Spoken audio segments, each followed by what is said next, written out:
मेरा नाम अमृता है। मैं एक गरीब परिवार से हूँ। हम 5 बहनें हैं और हमारा कोई भाई नहीं है। मैं अपनी सभी बहनों में सबसे बड़ी हूँ। मैं देखने में बहुत सुंदर थी। मेरे माता पिता को बहुत खुशी हुई जब मेरा रिश्ता एक अमीर घराने से आया। वहां से दहेज की कोई मांग नहीं थी, बस उन्हें शादी जल्दी करनी थी। मेरे माता पिता के पास भी कुछ नहीं था, इसीलिए उन्होंने सादगी से मेरी शादी कर दी। मेरी सास मुझे बहुत खुशी खुशी अपने घर ले गईं। शादी की रात जब मेरे पति मेरे कमरे में आए तो वे बहुत चुप थे। उन्होंने मुझसे कोई बात नहीं की और न ही मेरी तरफ ठीक से देखा। बस इतना कहा कि मैं एक प्रैक्टिकल किस्म का इंसान हूं, मुझे रोमांस पसंद नहीं है। मैंने भी उनसे कुछ नहीं कहा।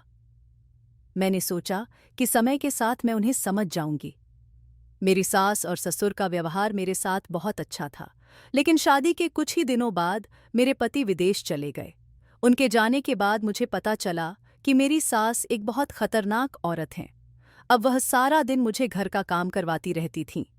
मैं दिन भर घर के कामों में लगी रहती थी। मेरी सास मेरे हर काम में नुक्स निकालती थीं। उनका यह व्यवहार तब शुरू हुआ जब मेरा पति विदेश गया था। मेरे पति के सामने मेरी सास मेरे साथ बहुत अच्छे से पेश आती थीं। मेरी शादी को अभी कुछ ही महीने हुए थे और इन दिनों में मैं समझ गई थी कि मेरे ससुराल वाले बहुत सख्त दिल और पुराने ख्यालों के लोग हैं। मेरे पति के जाने के बाद मेरी सास ने किसी बहाने से नौकरानी को घर से निकाल दिया और कहा कि वह ठीक से काम नहीं करती। नौकरानी के जाते ही घर की सारी जिम्मेदारी मेरे ऊपर डाल दी गई।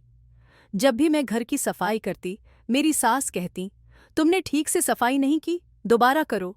वह दिन भर मुझे काम में लगाए रखती। लेकिन रात को जब मेरे ससुर के आने का समय होता तो वह मुझे कहती, अपने कमरे में जाओ और हाथ छोड़कर तैयार हो जाओ। मैं अपने कमरे में चली जाती, तैयार होती और नया जोड़ा पहन लेती। मेरे ससुर के घर आते ही मेरी सास का व्यवहार मेरे साथ पूरी तरह बदल जाता था।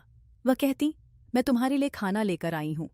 जब मैं कहती कि आप रहने दें, मैं खुद ले लूंगी, तो वह कहती, तुम मेरी बहू नहीं बेटी हो, मैं तुम्हारे लिए खाना लेकर आई हूं। मैं उनका यह व्यवहार समझ नहीं पा रही थी। मेरी सास के 2 रूप थे, एक मेरे ससुर के सामने और दूसरा उनके जाने के बाद। दिन में वह एक सख्त और जालिम औरत की तरह रहती थीं और शाम को जब मेरे ससुर काम से घर लौटते तो वह मेरे आगे पीछे घूमने लगतीं। मुझे चाय बनाकर देतीं।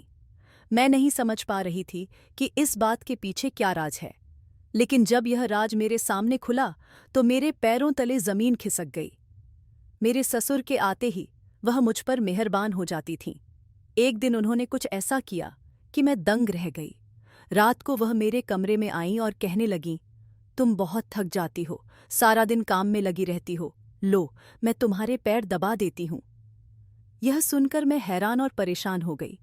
मैंने उनकी तरफ आश्चर्य से देखा और कहा, नहीं, आप ये क्या कर रही हैं? मुझे कुछ नहीं हुआ है, मैं बिल्कुल ठीक हूं। मैं आपसे पैर नहीं दबवाना चाहती। लेकिन उन्होंने मेरी बात नहीं सुनी और मेरे पैर दबाने लगीं। मुझे उनकी इस हरकत से बहुत शर्मिंदगी महसूस हुई। फिर वह तेल लेकर आईं और मेरे पैरों पर लगाने लगीं। मैं बहुत असहज हो रही थी। मैंने उन्हें बार बार मना किया कि आप मेरी बड़ी हैं, मैं आपसे मालिश नहीं करवाना चाहती। लेकिन वह जबरदस्ती मेरे पैर पकड़कर तेल लगाने लगीं। वह इतनी अच्छी मालिश करती थीं कि कुछ ही देर में मेरी सारी थकान दूर हो जाती और मैं गहरी नींद में सो जाती। मैं सारी रात सोती रहती। सुबह जब उठती तो बहुत थकान महसूस होती। मेरा पूरा शरीर दर्द करता था। ऐसा लगता था जैसे मैंने सारी रात मेहनत का काम किया हो, जबकि तेल की मालिश के बाद तो आराम मिलना चाहिए था, लेकिन मेरे साथ कुछ अजीब हो रहा था। जब मैं कमरे से बाहर आई तो मेरे ससुर मुझे देखकर मुस्कुराने लगे। उनकी मुस्कान देखकर मुझे बहुत हैरानी हुई। मैं सोचने लगी कि यह क्यों मुस्कुरा रहे हैं। फिर उन्होंने जो सवाल किया उसे सुनकर मैं दंग रह गई। उन्होंने कहा, तुम्हें तय रात को नींद अच्छी आई थी? उनका यह सवाल मुझे बहुत अजीब लगा, क्योंकि मैंने कभी किसी से नींद की शिकायत नहीं की थी। मैंने धीरे से जवाब दिया, जी, मैं आराम से सो गई थी। यहाँ एक और अजीब बात मैंने नोटिस की कि मेरी सास कभी मेरे ससुर के कमरे में नहीं सोती थीं। वह हमेशा अपने अलग कमरे में सोती थीं। मैंने उन्हें कभी अपने ससुर के पास बैठे हुए या उनसे बात करते हुए नहीं देखा। मेरे ससुर के कमरे में जाते ही मेरी सास का व्यवहार मेरे साथ फिर वैसा ही हो जाता। वह मुझे सारा काम करवातीं और उनके आने पर मेरी सेवा करने लगतीं। कुछ दिनों से यही सिलसिला चल रहा था। रोज रात को मेरी सास मेरे पैर पकड़कर तेल से मालिश करती और मालिश होते ही मुझे नींद आ जाती। मैं बहुत कोशिश करती कि जागती रहूं, लेकिन समझ नहीं आता था कि उनकी मालिश से मुझे इतनी गहरी नींद क्यों आती थी। दिन भर मैं थकी रहती, लेकिन रात को जो नींद आती वह ऐसी थी जैसे मैंने कोई नशा किया हो। मैं इतनी गहरी नींद में सोती कि रात में एक बार भी मेरी आंख नहीं खुलती। पहले तो मेरी नींद इतनी हल्की थी कि छोटी सी आहट से भी मैं जाग जाती थी, लेकिन जब से मेरी सास ने मेरे पैरों में तेल लगाना शुरू किया, मुझे ऐसी नींद आने लगी कि मुझे होश ही नहीं रहता था कि मैं कहाँ हूँ। मेरे ससुराल में मेरे साथ बहुत अजीब अजीब बातें हो रही थीं। एक दिन किसी ने बाहर का दरवाज़ा खटखटाया। मैंने दरवाज़ा खोला तो बाहर एक बच्चा फूलों का गुलदस्ता लिए खड़ा था। उसने मुझे गुलदस्ता दिया और कहा, "ये आपके लिए है।" मैं उस बच्चे को देखकर मुस्कुराई। सतिरका थे। मैंने सोचा कि शायद यह मेरी सास का कोई जानने वाला हो। मैंने गुलदस्ता ले लिया। बच्चा चला गया। गुलदस्ते में एक कार्ड लगा था जिस पर लिखा था, "खूबसूरत लड़की के लिए खूबसूरत सा गिफ्ट, आपको चाहने वाला।" यह पढ़कर मुझे झटका लगा। मैंने घबराकर गुलदस्ता वहीं फेंक दिया। पता नहीं यह कौन था जिसने मेरे साथ यह गंदी हरकत की। मैं अपने कमरे में चली गई और दरवाज़ा बंद कर लिया। मैं उस अनजान आदमी के बारे में सोचने लगी। मेरी अपनी परेशानियां खत्म होने का नाम ही नहीं ले रही थीं और अब यह एक नई मुसीबत मेरे गले पड़ गई थी। सुबह जब मैं अपने कमरे से बाहर आई तो मेरे पूरे शरीर में दर्द हो रहा था। मुझे बहुत थकान महसूस हो रही थी। मेरी आंखें बंद हो रही थीं और सिर में भी दर्द था। जब मैं नाश्ता बनाने के लिए किचन में जाने लगी तो मेरी सास ने मुझे कहा, "तुम यहीं बैठो, मैं तुम्हारे लिए नाश्ता बनाकर लाती हूँ।" सबसे पहले उन्होंने मुझे नींबू पानी पिलाया, जिससे मेरा नशा कुछ कम हुआ। फिर मेरी सास ने मेरे सामने नाश्ता रख दिया। जब मैं नाश्ता कर रही थी तो मेरे ससुर मेरे सामने बैठकर मुझे देख रहे थे और मुस्कुरा रहे थे। फिर उन्होंने ऐसी बात कही कि मैं सुनकर दंग रह गई। उन्होंने कहा, "लाल रंग के कपड़ों में तुम बहुत अच्छी लगती हो।" यह सुनकर मुझे बहुत बड़ा झटका लगा, क्योंकि लाल रंग का सूट तो मैंने रात को पहना था। वह मेरा नाइट सूट था जो मैं कमरे में जाने के बाद पहनती थी। उसके बाद मैं बाहर नहीं आई थी। तो फिर मेरे ससुर को कैसे पता चला कि मैंने रात को लाल रंग का सूट पहना था? उनकी बात सुनकर मैं शर्म से पानी पानी हो गई। मैंने अपनी नजरें झुका लीं। अब मुझे शक होने लगा था कि रात को मेरे साथ क्या होता है। अभी तक मैं यही सोच रही थी कि मैं रात को इतनी गहरी नींद में कैसे सो जाती हूँ और मेरे ससुर को कैसे पता चल जाता है कि मैंने रात में किस रंग का सूट पहना था। मैं इसी उलझन में थी कि मेरे साथ एक और अजीब हरकत हुई जिसने मेरे होश उड़ा दिए। मैं किचन में बर्तन धो रही थी, तभी मुझे लगा कि कोई मुझे देख रहा है। मैंने किचन में इधर उधर देखा, लेकिन वहां कोई नहीं था। फिर भी मुझे ऐसा महसूस हो रहा था कि कोई मुझे छुपकर देख रहा है। मैं परेशान हो गई। पता नहीं कौन था जो मुझे देख रहा था और कहाँ से देख रहा था। हमारा किचन घर के आंगन में था और हमारे घर के आसपास कई घर थे। सामने वाले घर से हमारा किचन साफ दिखता था। औरत की फितरत होती है कि वह अपने ऊपर उठने वाली नज़र को ढूंढ ही लेती है। मैं किचन से बाहर आई और आसपास के घरों की तरफ देखने लगी। फिर मेरी नज़र सामने वाले घर पर पड़ी। वहां एक खिड़की खुली थी और कोई मुझे दूरबीन से देख रहा था। मैंने अपनी आंखों से वह दूरबीन साफ देखी। जैसे ही मेरी नज़र उस पर पड़ी, वह वहां से हट गया और खिड़की पर पर्दा डाल दिया। जो कोई भी था वह मुझे ही देख रहा था। मेरी नज़र पड़ते ही वह फौरन वहां से हट गया। एक तरफ मैं अपने ससुर की बातों और सास की हरकतों से परेशान थी, दूसरी तरफ यह अनजान आदमी था जो मुझे छुपकर देख रहा था। पता नहीं वह मुझसे क्या चाहता था। कुछ दिनों बाद किसी ने मेरे घर के आंगन में एक कागज का टुकड़ा फेंका। यह उस वक्त फेंका गया जब मैं किचन से बाहर आ रही थी। मुझे वह कागज दिखा तो पहले मैंने उसे नज़रअंदाज कर दिया, लेकिन फिर सोचा कि कहीं मेरी सास की नज़र इस पर न पड़ जाए। अगर उन्होंने इसे उठा लिया तो वह मुझे गलत समझेंगी और मुझ पर ही शक करेंगी। इसलिए मैंने वह कागज उठा लिया और अपने कमरे में चली गई। मेरा दिल जोर जोर से धड़क रहा था। पहले मैंने सोचा कि इस कागज को फाड़कर फेंक दूं, लेकिन फिर ख्याल आया कि एक बार पढ़कर देखूं कि इसमें क्या लिखा है। मैंने जैसे ही उसे खोलकर पढ़ना शुरू किया, तभी किसी ने मेरा दरवाज़ा खटखटाया। मैं एकदम चौंक गई। मुझे पता था कि यह मेरी सास ही होंगी। मैंने जल्दी से उस पत्र को अपनी अलमारी में कपड़ों के अंदर छुपा दिया और अपने चेहरे का पसीना साफ किया। फिर दरवाज़ा खोला। दरवाज़ा खुलते ही मेरी सास मुझे शक भरी नज़रों से देखने लगीं। उन्होंने पूछा, तुमने दरवाज़ा बंद क्यों किया था? मैं पहले से ही उस पत्र की वजह से घबराई हुई थी। उनके सवाल पर मैंने खुद को संभालते हुए कहा, मैं वॉशरूम में थी, इसलिए दरवाज़ा अंदर से बंद कर दिया था। लेकिन मेरी सास को मेरी बात पर यकीन नहीं हुआ, पूरी हुआ। वह बोली, तुम इतनी घबराई हुई क्यों हो? क्या हुआ है तुम्हें? मैंने कहा, ऐसी कोई बात नहीं है, मैं ठीक हूं। फिर वह बोली, चलो लेट जाओ, तुम सुबह से काम करके थक गई होगी, मैं तुम्हारे पैरों की मालिश कर देती हूं।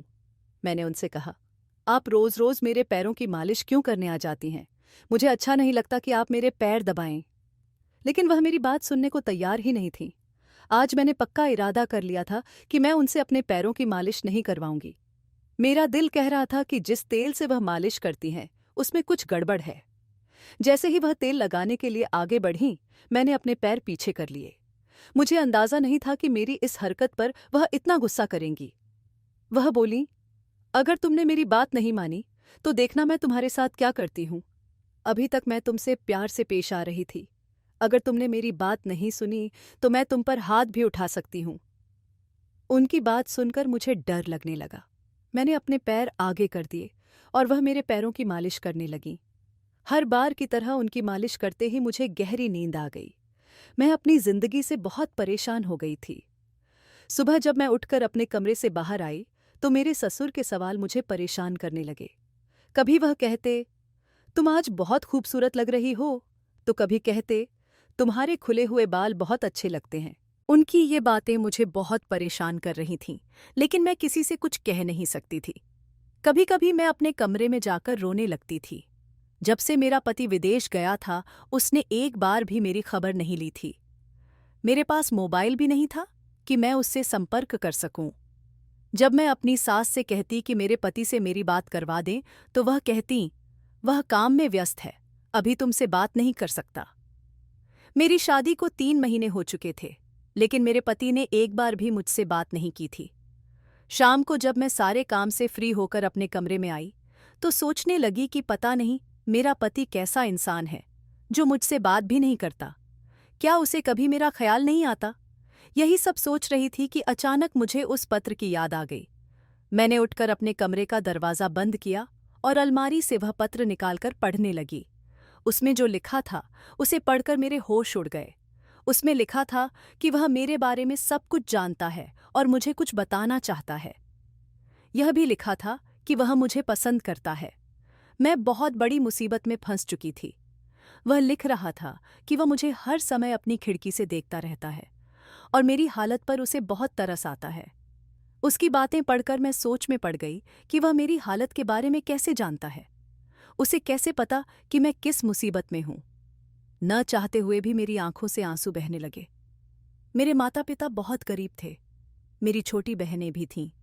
मेरी माँ ने मुझे समझाकर भेजा था कि मैं कभी ससुराल वालों से लड़कर घर वापस न आऊं, क्योंकि उनके ऊपर मेरी बहनों की जिम्मेदारी भी थी।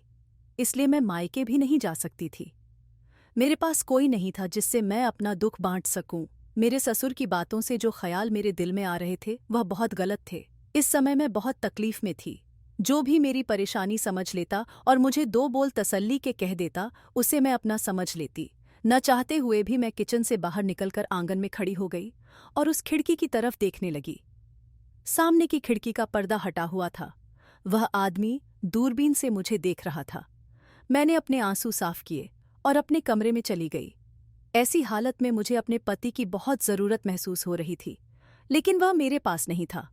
शायद वह मुझे भूल ही गया था। अगले दिन फिर मुझे आंगन में एक कागज़ का टुकड़ा पड़ा हुआ मिला।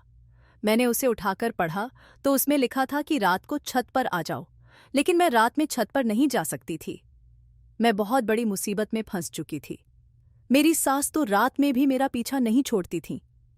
एक बार जब मैं अपनी सास के कमरे की सफाई कर रही थी, तो मैंने देखा कि उनकी अलमारी खुली हुई थी। मैं उसकी तरफ बढ़ी। जैसे ही मैंने अलमारी को छुआ, एक फाइल नीचे गिर गई। मैंने उसे उठाकर देखा तो उसमें घर के कुछ कागजात थे और एक तलाकनामा भी था। मैंने उसे अभी पढ़ा नहीं था, बस देख रही थी। तभी मेरी सास कमरे में आ गई। उन्होंने मेरे हाथ से वह फाइल छीन ली और गुस्से में बोलीं, तुम मेरी अलमारी की तलाशी ले रही हो? मैंने कहा, नहीं, मैं तो बस सफाई कर रही थी। आपकी अलमारी खुली हुई थी तो मैं उसे बंद करने आई थी। यह फाइल तो खुद ही मेरे पैरों पर गिर गई थी। वह बोली, यह मेरी फाइल है, तुम यहां से बाहर जाओ। मैं कमरे से बाहर चली गई। मैं सोचने लगी कि मेरी सास ने अपना कमरा अलग क्यों कर रखा है और मेरे ससुर को भी अपने पास नहीं आने देती। मेरे दिल में ख्याल आया कि शायद मेरी सास और ससुर का तलाक हो चुका है और मेरी सास यह बात मुझसे छुपाना चाहती हैं। लेकिन अगर ऐसा था तो वह इस घर में कैसे रह सकती थीं? जितना मैं अपनी सास और ससुर के बारे में सोचती, उतना ही उलझती जाती थी। आज रात मैंने तय कर लिया था कि मैं अपनी सास से अपने पैरों की मालिश नहीं करवाऊंगी। इसलिए मैंने पहले से अपने पैरों पर वैसलीन लगा ली थी, ताकि उनका तेल मेरे पैरों पर असर न करे और उसका नशा मुझ पर न चढ़े। रात को जैसे ही मेरी सास तेल लेकर मेरे पैरों की मालिश करने आई, मैंने उनके तेल लगाते ही सोने का नाटक शुरू कर दिया। उन्हें लगा कि मैं सो गई हूं, तो वह मेरे कमरे से बाहर चली गईं। कुछ देर बाद मेरा ससुर मेरे कमरे में आया और दरवाज़ा अंदर से बंद कर दिया। मैं सोच भी नहीं सकती थी कि यहाँ मेरे साथ इतना घटिया काम हो रहा है।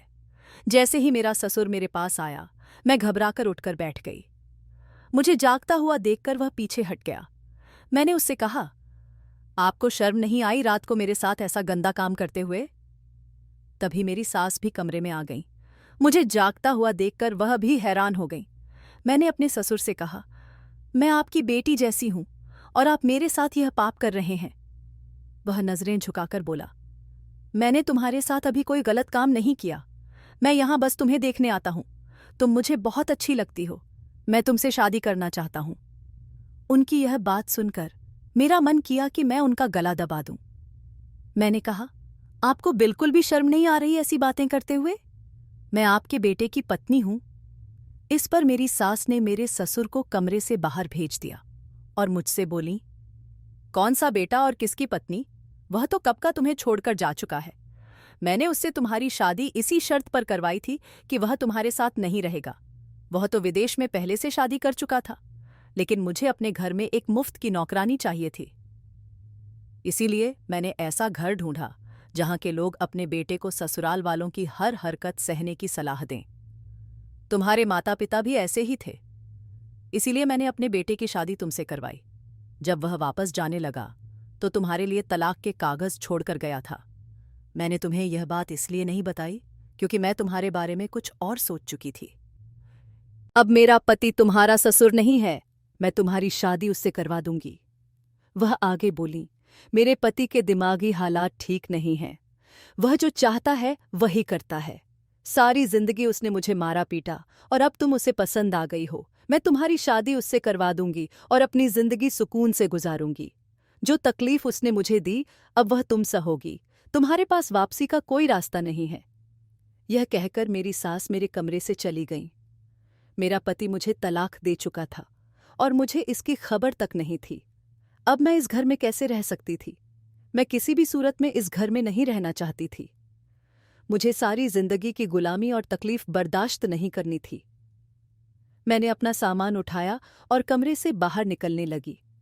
जैसे ही मैंने दरवाज़ा खोलने की कोशिश की तो पता चला कि दरवाज़ा बाहर से बंद था। मैंने दरवाज़ा खटखटाया तो मेरी सास बोली, जब तक मैं तुम्हारी शादी अपने पति से नहीं करवा देती, तुम इस कमरे में ही बंद रहोगी।